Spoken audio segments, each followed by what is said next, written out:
à phèn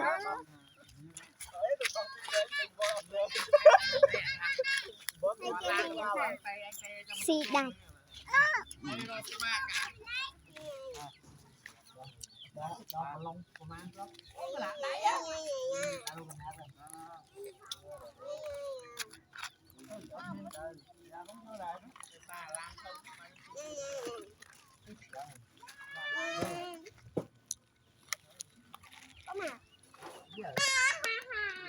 cột cho mà phình váy á nó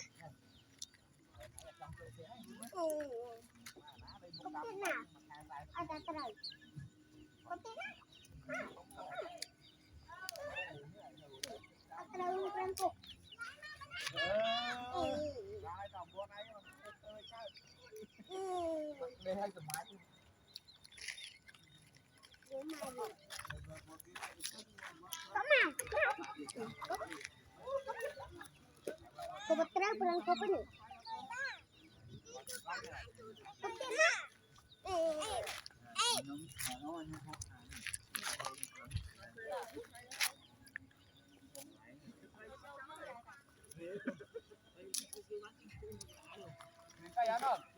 Nó mày ra cái đằng này. Ai tông mà cả lỗ này muốn đi vậy nào? Tôi anh ấy sao?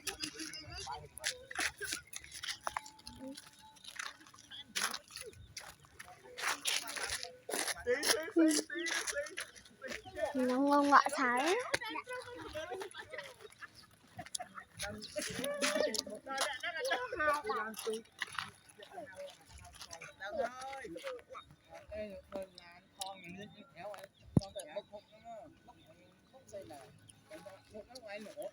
Thằng thầy đầy pí mùi.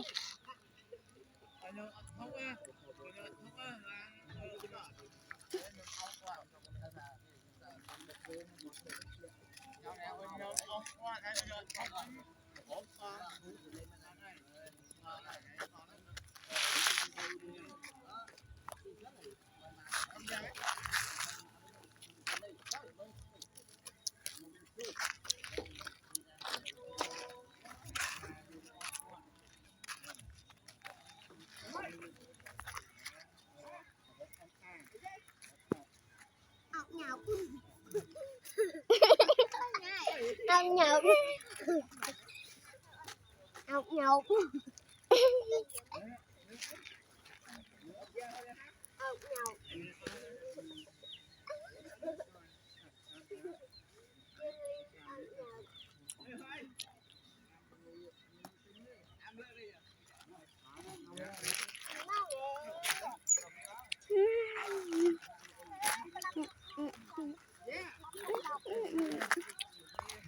mình giờ tập phá mùi thọt ổn pi này te thọt mùi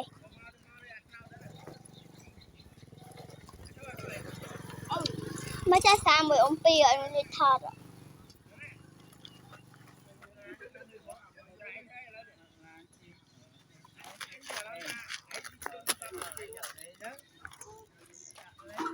phim cho ta bắt đi nữa